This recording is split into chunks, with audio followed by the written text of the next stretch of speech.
So today I wanted to talk about how I finally cleared up my acne pretty much completely. I'll go through my journey with acne and skincare, but the one thing that I really wish I knew sooner was Spironolactone, which is a prescription medication that I'm currently taking for my acne. I never had severe acne, but I just always had light, moderate acne on my face, and it was always something that bothered me, and skincare helped, and I'll go through a little bit of what did make a big difference in terms of skincare. But at the end of the day, there was stubborn hormonal acne that I really couldn't get rid of until I finally started taking Spironolactone, which is an oral prescription medication. So I just wanted to share my story in case it helps anyone else. I know acne can really suck. It can really affect your self-esteem. It can affect your mental health. I didn't have a very extreme case, but I do know how uncomfortable it can be to have pimples and to have big gashes, because I am a picker, on your face, and to kind of want to try to hide it with your hands, to not want to go places, to wear makeup but feel like everyone still can see you and can see that you're trying to cover something up. So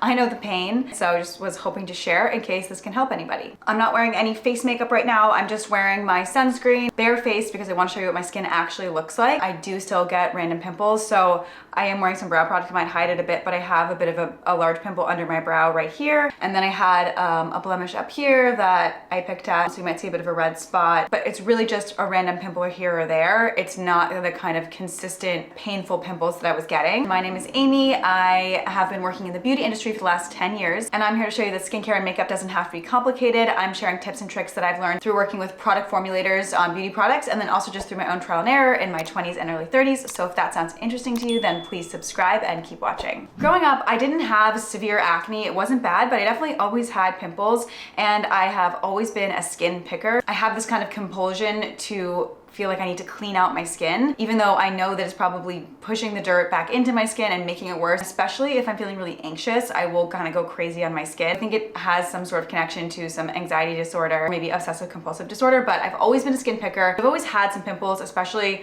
like in my chin area and jawline area. I would always pick at them, so I feel like it made it worse. I also have always had dry skin, and I've had flares of eczema throughout my life, especially in my high school days and during college, early 20s. In high school, my acne was bothering me, so I did go see a dermatologist, and I was prescribed the retinoid differin, which is now available over the counter but was originally prescription only. So I've been on a retinoid actually since I was like in my early teens. But that really did help kind of control the acne, and I would say I basically just used differin while it was a prescription, and then once it was over the counter through my early to mid 20s, I pretty much had my acne under control. I was still a skin picker. I never had perfect clear skin. I would always kind of have a scab here or there because I would pick at things and kind of make them into a pimple when they weren't even that big of a deal. And at that time I was on birth control. In my mid 20s, when I was about 26 or 27, I went off birth control and I went on the Implanon, which is an implant that you get put into your arm, and it lasts for 3 years. I was on that for 3 years, and then I got another one put in for another 3 years. The first time I had it for 3 years, I loved it. I didn't have my period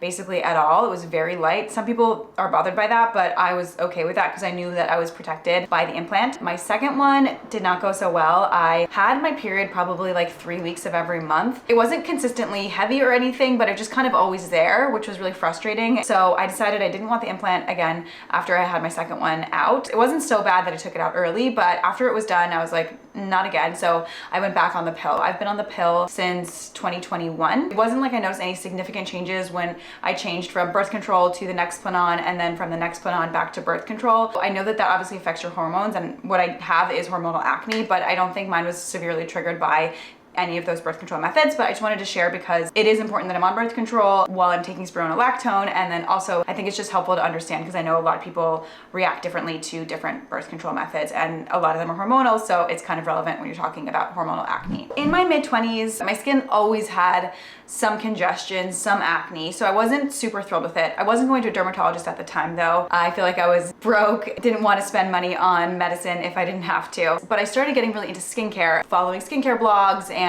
YouTube videos, getting really into the Korean 12-step beauty routine. I think this was around the time that The Ordinary launched, and I just decided that I needed to have all the different Ordinary serums. I was layering a retinol with a lactic acid, with a bunch of different like amino acids and a vitamin C all at the same time. I was also using a tea tree oil, and I was using a sulfur treatment that made me smell like eggs. I remember going on a trip with my friends, and my friend needed to borrow my pajamas, and she was like, oh my god, it smells so gross, like sulfur, like eggs. And I was like, oh sorry, that's like from my acne medicine. So I was just like, kind of gross. And I would say my skin was probably at its worst at this time. I was trying so hard to make it its best. I just didn't really know how to treat it right. I was irritating it by over exfoliating it, using too many actives at once, and I wasn't using a thick enough moisturizer for my skin. So I finally went to my dermatologist and she was like, you need to just pare back everything and go to a simple routine. I went down to just using a cleanser, a moisturizer, a sunscreen,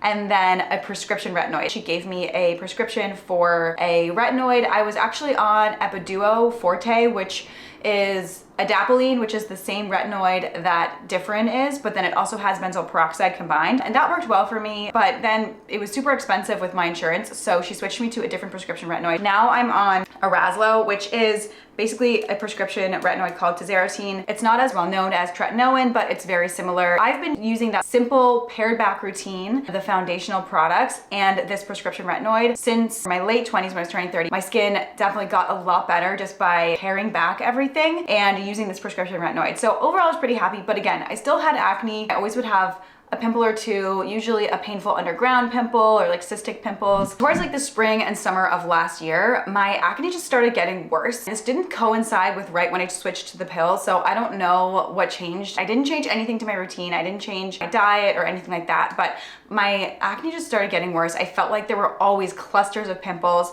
and I started getting pimples on my forehead all the time, which I never really got acne there except for a random pimple. Sometimes I was getting big pimples on my cheeks. It was just really frustrating. I was like, I'm doing the right things with skincare.